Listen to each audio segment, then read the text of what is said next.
good friend Ali Kaufman of Space of Mind. She started, when did you start your business? 2004. Okay, 2004. And what it was compared to what it is now is just so different. Tell us a little about kind of the journey. We started really just as an organizing and coaching company, helping people to have a different perspective on their everyday space and the things that were getting in the way, whether it was at work, at home, or at school. And discovered that this process was really helpful to students who were struggling in a traditional school environment, and to their families who were struggling with homework and time management and the busyness of the day. And so last year I started a school, and we started with 3 kids in my living room, which was nuts. That is nuts. And now we have 12 students, and we're in the most amazing spot in downtown Delray, and it's pretty awesome. It's gorgeous. It's gorgeous up here. You guys do yoga upstairs, which do. I think is awesome. And you have how many people on your team? We have 12 students, and we have 10 coaches. And so you started out this business by yourself. Now you've got a team of people, 12 students. Yeah. Awesome. Yeah. So for somebody who's looking to get into business or started a business, what advice would you give them? Absolutely don't be afraid to fail. That failure is the best teacher. I've done countless things wrong, and each one has taught me something really valuable about my business or myself, or just lessons in general that have helped me do this better every day. So not being afraid to fail is definitely the number one thing you'd need if you were starting your own business.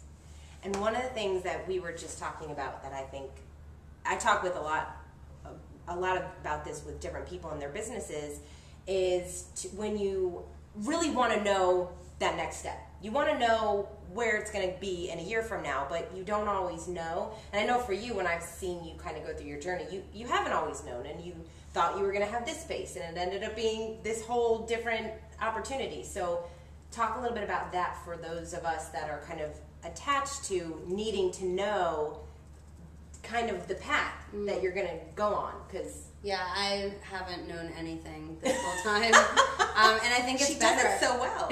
I think it's actually been better because I've let the business teach me what it's supposed to be, and now I've created this place that's an open canvas for our students to, on a daily basis, tell me what it's supposed to be, and they're the ones now coming up with great ideas. I think that if I had known what this was going to be, I could never have imagined it the way it turned out. I would have imagined it I did imagine it much differently as it even started to come into focus. So not knowing for me is the fun part. I've never been somebody who has to know every detail. I sort of know the big picture and the big direction, and that's you been trust. very You freeing. trust that it's going to work out. Yeah, well, I have no choice. It has to work out. There you go. I mean, it is. Mm-hmm. What is the most rewarding part of being an entrepreneur? Probably the same thing that's the scariest, which is the freedom and the responsibility that it gives me.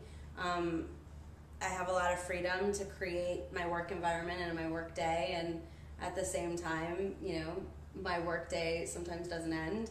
And the responsibility that I have, I take seriously, and I enjoy that process, and it also is overwhelming sometimes, but I like having the freedom. I like knowing that my creativity is staying within things that I create, and I get to sort of manage where that goes.